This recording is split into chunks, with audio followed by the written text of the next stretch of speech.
Good morning, everybody out in YouTube land. This is your buddy Choppadong coming at you again with a Week 6 DFS NFL video to help you get your research started in the right direction. If you haven't seen it already, run over to dfsarmy.com, check out the Wishbone.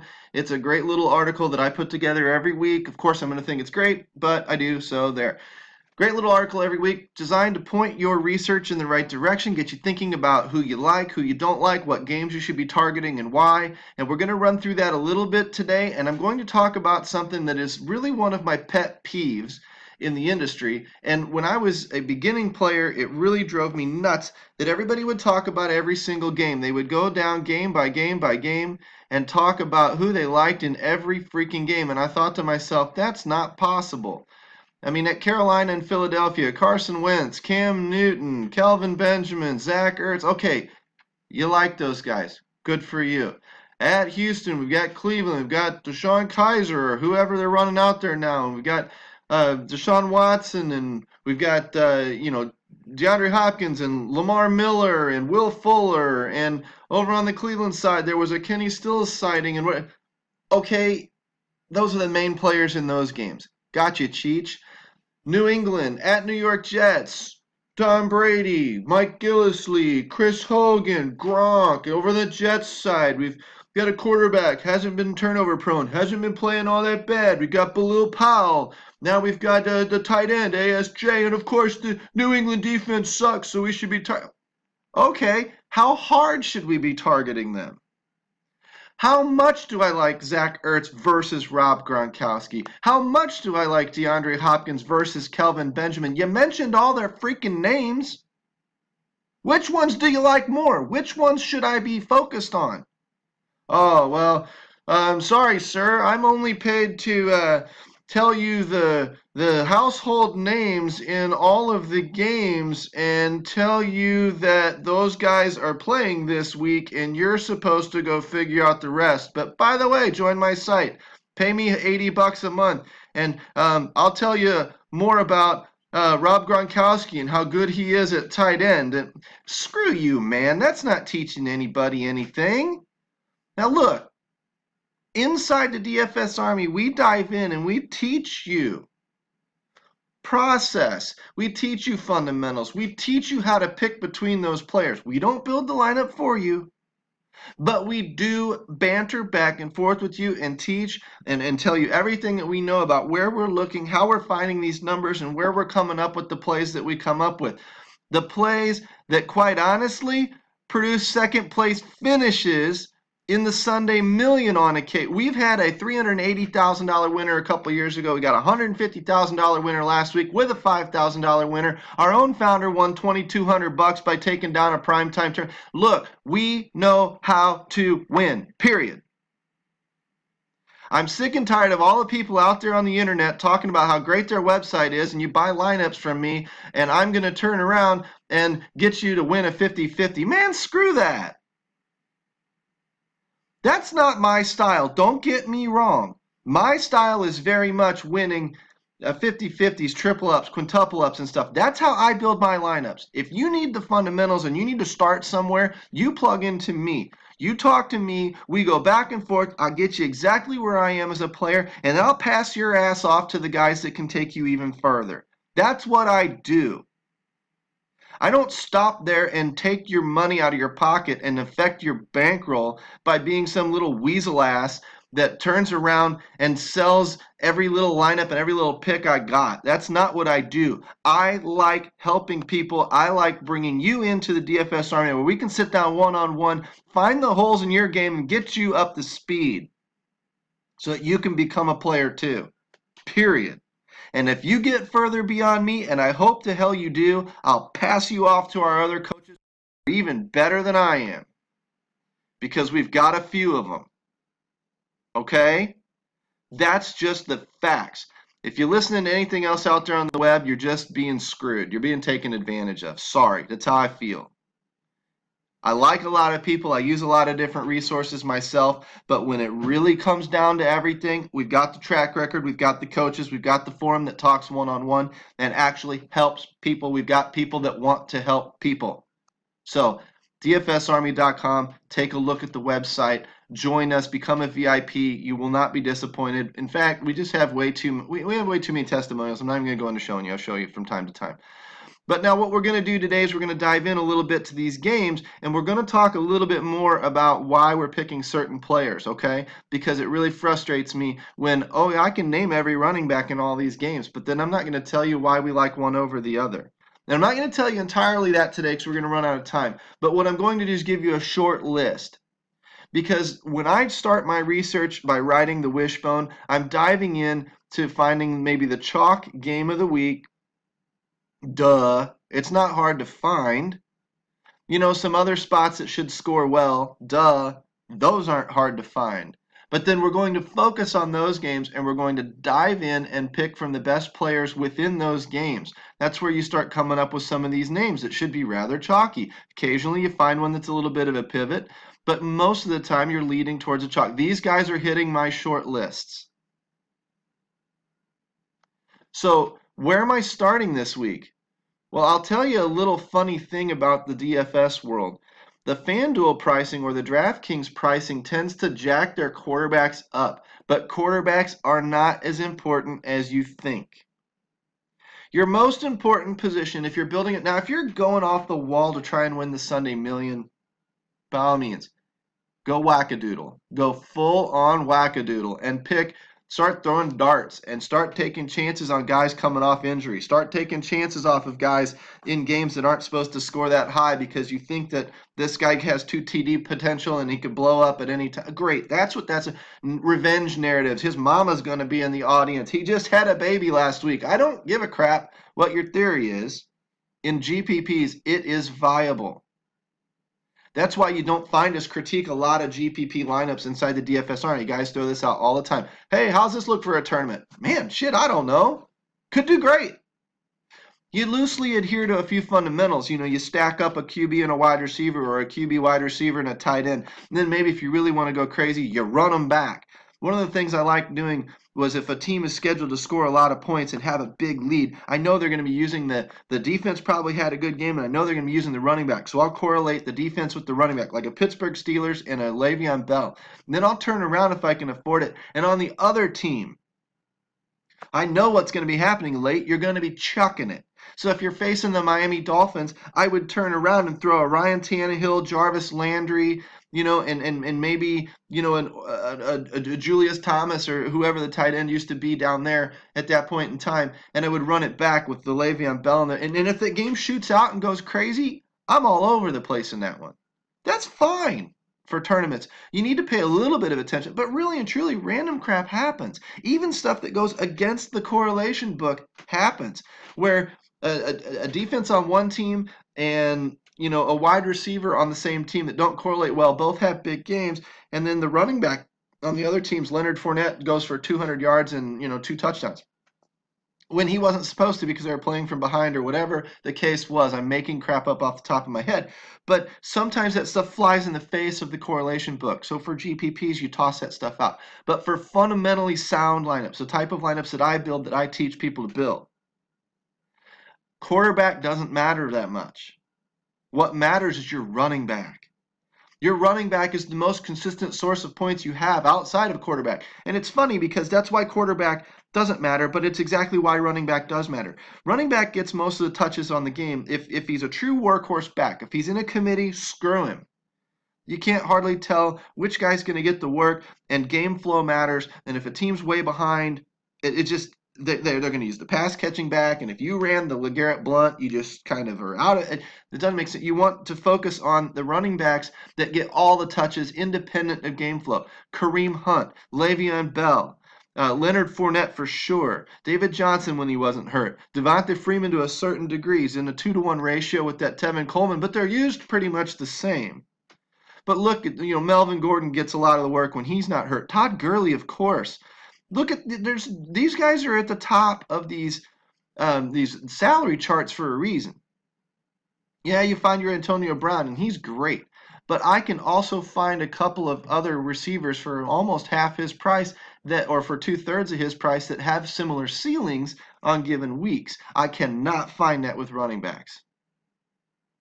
I can definitely find it with tight ends, and I can find it with quarterbacks, and I can find it with defenses. The more volatile positions, I can find those ceilings for cheaper prices. What I cannot find at the running back position is the combination of ceiling and floor for a true workhorse back in a great spot. That's why my lineup builds most often start with the running back. He is your most valuable, most important position on the slate. If you can fit in two big ones, do it. If you can fit in, I mean, it's gonna cost you a Tom Brady. It's gonna cost you an Antonio Brown. But here's why that. I'll show you why that doesn't matter in a minute. Actually, let's jump into some of the games that we were spotlighting. Because at the running back position, what kind of position is Kareem Hunt in? Well, he's a 4-point favorite at home facing a Pittsburgh Steelers team that hasn't been stellar against the run. So Kansas City with an implied 25 points should score 3 touchdowns-ish. And Kareem Hunt is likely to be featured in 1 or 1.5 of those. He catches some passes. He gets red zone work. He's got 2 TD upside that we've seen. There's no reason to think that if they have a touchdown lead going into the fourth quarter, they won't start leaning a little bit more on the run and the short passing. So Kareem Hunt is in a good spot. Will he justify his price? I don't know. But he's got every chance at doing so. We also look at a Leonard Fournette. I mean, Kareem Hunt's expensive at $9,300, but I would pencil him in pretty much right away and see where that takes me. All right. Leonard Fournette is in another good spot. Leonard Fournette is at home. Not as many implied points as, it's 2 points, but it actually makes a little bit of a difference. They're 2.5-point favorites. This game's scheduled to be a little bit closer. This is going to be a ground and pound running game because both teams feature heavy running back play and try and keep their quarterbacks under control to a certain degree. But Leonard Fournette has been a complete stud. And he is going to get the Lions' share of the touches in this offense. Actually, so is Todd Gurley. But we're going to favor running backs that are favored and at home. Because typically, those are the running backs that bring value more consistently. Not always, but more consistently. And we're just trying to play the odds here. So I'm going to load up a Leonard Fournette as well. Now I'm going to check my average salary, $6,000. I need some value. Guess what? Aaron Rodgers, Tom Brady ain't going to be in this lineup. But they probably don't need to be. I'm going to dive down into another position that I like to pick up quick salary on. And that's tight end, kicker, and defense. For my tight end, I'm going to look down at somebody like a Zach Ertz. Not on the main slate, up here. So probably can't use him in that lineup. Delaney Walker in Tennessee comes to mind as a fairly cash-safe type of guy. Tennessee is on Monday night, not on that slate. Check them off. Safarian Jenkins, New York Jets. They're at home. They're not favored, and they're not favored by a lot. Yes, they've been throwing to him a lot, but generally speaking, I want a home team favored with a high implied total for my tight end because tight ends get used when we have to go for touchdowns down inside the red zone instead of kicking for field goals, which would lend you to believe I just contradicted myself in saying that 9.5-point dogs, that's fine. But generally playing catch-up, we're trying to pick up chunk yardage and not use the little short passing game that the tight ends do. I will say that New England's been a bad defense. They haven't been very good against the tight end. I would say Safarian Jenkins is in play this week, but I don't like him as much as I like somebody at home with a favorite tag. 10-point favorites in Houston facing a bad tight end defense in Cleveland. If you saw Adam Levitan's tweet about what tight ends have done to Cleveland so far this year, they've demolished them. And we've got no competition for touches. Would I rather be playing a tight end from a game with a 27-point implied total, almost 28, or with an 19? 27, right? At home, great. Massive favorite, massive dog. This is your tight end. Ryan Griffin is your tight end this week. If I take Ryan Griffin and I automatically just plug him in because he's dirt cheap. Oh, where are you, buddy? Oh my God, I gotta go searching manually. 4,500 league minimum. Thanks. Pumps my salary up a little bit. I jump down into defense. Defense is an odd one because from your minimum price defenses to your most expensive price defenses, you're not going from 4,500 to 9,000 like you do from quarterback and wide receivers and stuff. You're going more from 4,500 to 5,400, so about $1,000. So it doesn't hurt you as much to pay up towards the top. I don't care who you lock in here. If we go back to the wishbone and look, we got Denver at home, big favorite, low implied total. Is Eli Manning relatively turnover prone? Can be. We go to Houston, huge favorite. Is Deshaun Kaiser or whoever they're running out there going to be potentially turnover prone? Sure. Both good defenses.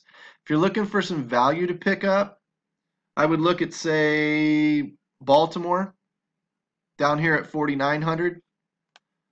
Baltimore spot at home, heavily favored. Chicago starting that rookie quarterback or that new guy, whatever.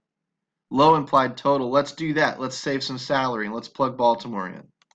Let's see if we can find anything that's a little bit cheaper. At home, big favorites, really just big favorites. Houston, New England. I wouldn't run New England now. I would have in week 1. Atlanta, I don't know how turnover prone Jay Cutler, he supposedly is, but the guy hasn't really given a crap all year, and they have Jay Ajayi if they want. I don't know how turnover prone Cutler's been. So I'm not as inclined to run into there with. I don't know how many takeaways Atlanta's been getting. This could be a week they blow up. They are at home. They got a huge total. Some of that could come from the defense. Washington, don't know enough about them, but I mean, they're playable. Huge spreads, good implied total, low implied totals for their opponents. So if we look at Atlanta, Washington. Yeah, let's go Atlanta. And we know Ben's bad on the road, so Kansas City, well, 4,800, not a big savings. Washington, 4,700, not a big savings. Where's Atlanta? Atlanta's up here at 5,000. So if I really need an extra $100, $200, I can do it. Minnesota, usually a pretty good defense. I don't know if I want them facing Aaron Rodgers. So there's really not a lot to choose from down in here in the basement, so I think we're okay with Baltimore. If I go to a kicker, I'm looking at somebody at home with a big favorite that's going to be kicking field goals late in the game. And really and truly, I mean, you can go high total, but I'm headed right here. I may go as low as a Hopkins in Washington or a Lutz in this huge total game track meet. So for savings, let's take Lutz. I mean, sometimes this is really all you're doing. Now, I've got $7,000 for quarterback and 3 wide receivers. Wide receiver-wise, I'm looking for targets, cheap targets. I mean, I'd love to get up to an Antonio Brown, but I really need some cheap stuff to do it. Where would my cheap stuff start? Notice I haven't touched my quarterback yet. I'll tell you why in a minute. But if I want to start cheap, I've got a target machine in Rashard Matthews that's about the cheapest I can find this week. I guess he's got 1 T in his last name. Wow. Sorry, guys. I'm not as prepared as I thought I'd be. Who the hell? Oh, not on the slate. My bad. Not on the slate. So I've got to dig down deep and find somebody down in that 5,000-6,000 range. I got to get 3 of them under 7,000. I don't know if I'm going to have a chance. Janice, Moore, Galladay, Conley, Bruce Ellington, I don't know. Seth Roberts, Geronimo Allison probably won't play. Albert Wilson, no red zone work. Adam Humphries, Tavon Austin, Jeremy Curley, Marquise Goodwin possibly. Ginn, Schuster, maybe. Kendall Wright, J.J. Nelson, Travis Benjamin. I just don't see anything yet that's that consistent that I would want to run. Martavis Bryant has big play potential.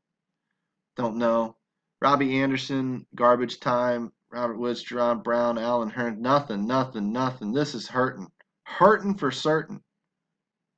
We may have to go dip down. See, this is when you would maybe come off of a running back. Because even though I've got them locked up and I like them, maybe I can free up some more salary here. Take Kareem Hunt out of the mix and go with another big dog in Devonta Freeman.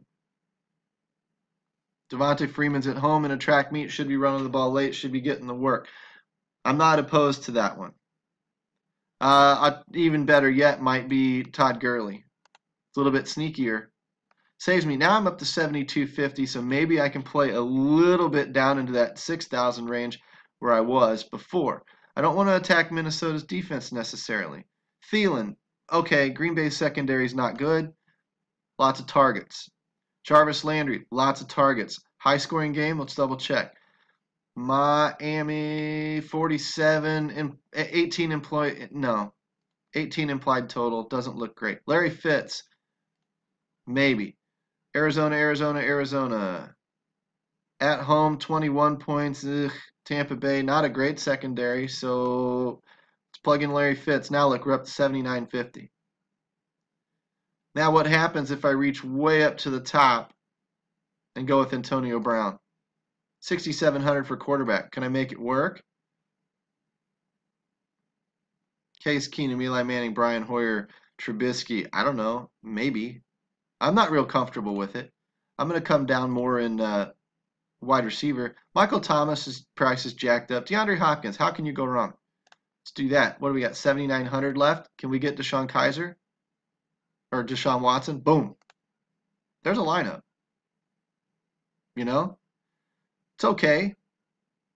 Here's what I'm talking about when I talk about the quarterbacks and why I typically fill those guys in last.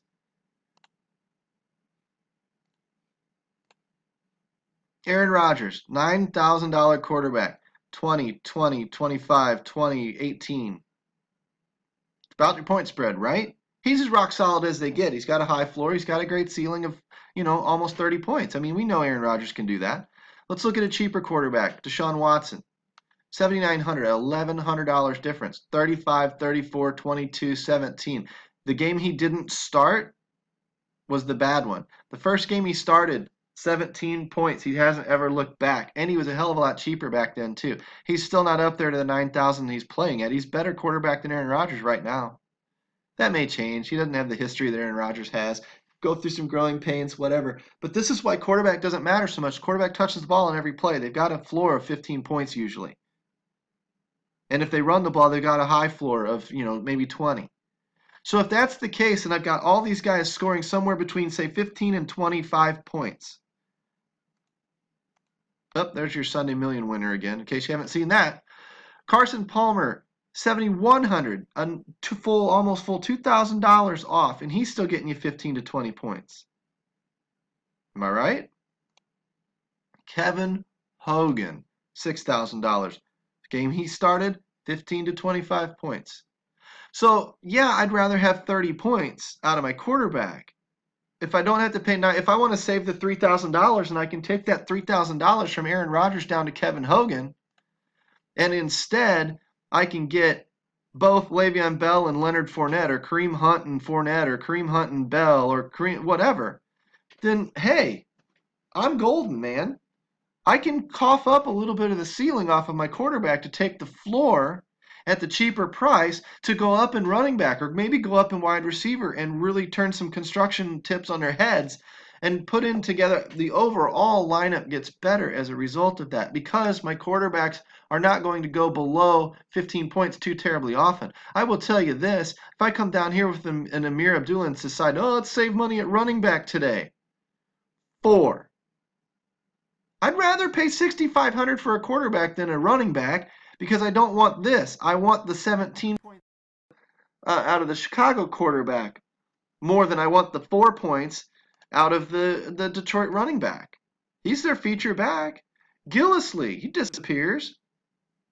Why am I taking chances on this crap when I can spend this or a little more than this and get 15 to 20 points out of a quarterback? I don't need to spend all the way up at quarterback.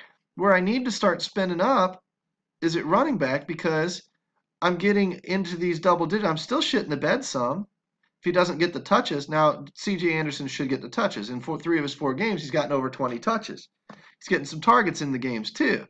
Gets a little bit of red zone work. This game was odd. Outlier, throw it out. Your hard floor of about 10 points. Now, I'd rather get 20 out of my quarterback at this price.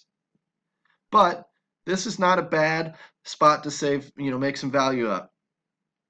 But what you need to do is you need to pay up for running backs, because you need to get in. Now, see, even a guy like Todd Gurley can crap the bed on you.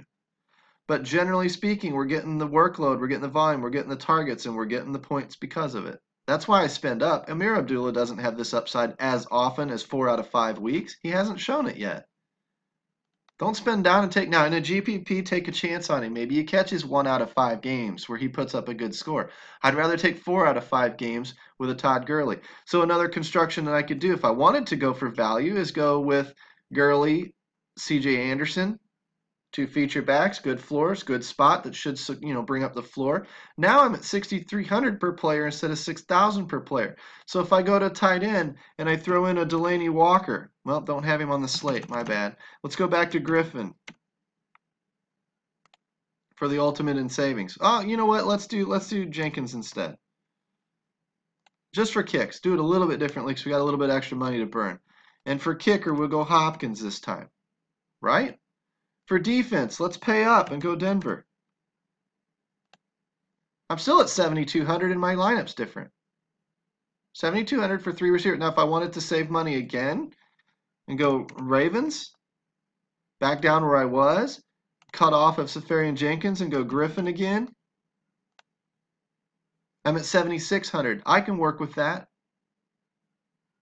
I might be able to get up to a Brady. Or I might just start off with an Antonio Brown, jam him in, and then make do from there because I really like the Antonio Brown spot this week. I don't know.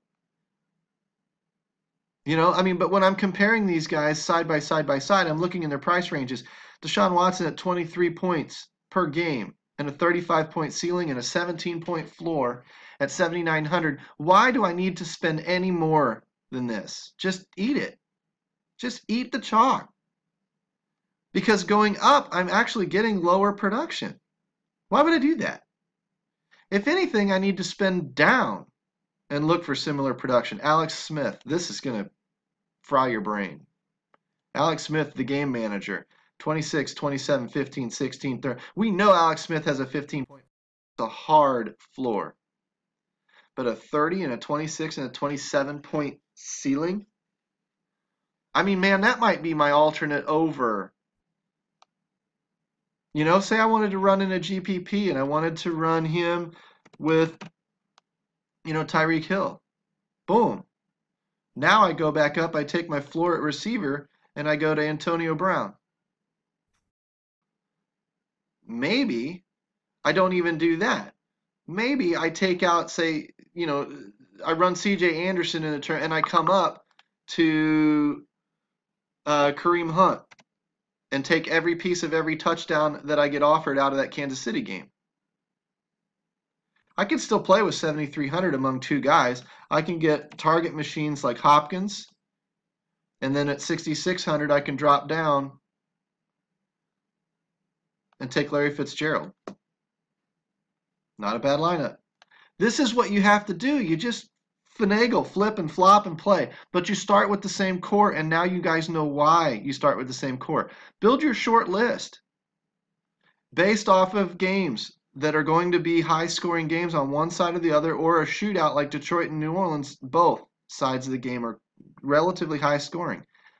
Run down here. Start figuring out who the top plays are in these high-scoring games. And create your core, your starting list. Trust your own process. Best quote I heard today. I was watching a Will Ferrell commencement address at USC, and he said, enjoy the process of your search without succumbing to the pressure of the result. Enjoy the process of your search without succumbing to the pressure of the result. This is a volatile game, up and down, up and down. Trust your gut. Keep throwing darts at the dartboard. Do it fundamentally sound. That's why you should be in the DFS army. Don't listen to the critics. You'll figure it out. But shorten your growth curve. Follow the link in the description in this video. Come over to DFS Army. Give us a shot. Talk to me. You can see the guys in direct messages that I help on a daily basis. I have my own coaching corner. So do all of our other coaches. We talk general NFL talk in here all the time. Guys, this is the place to be. We have the tools on the website. We have the optimizer. We have the deep stats. We have what you need to get your research pointed in the right direction, and we've got the coaches willing to point you in that right direction. If you like this type of material and you like this type of talk, come at me, give me a like, give me a subscription, retweet me on Twitter, follow me at Chapadong, spread the word, help me build the site. It releases revenue to improve the tools, to improve our coaching, to help you get better along the way. That's all I ask of you guys. I do this free of charge. Inside the Army, we go into even more detail because that's a paid subscription site for our VIPs. So Welcome aboard. Hopefully you give us a shot. Guys, I'll see you on the inside.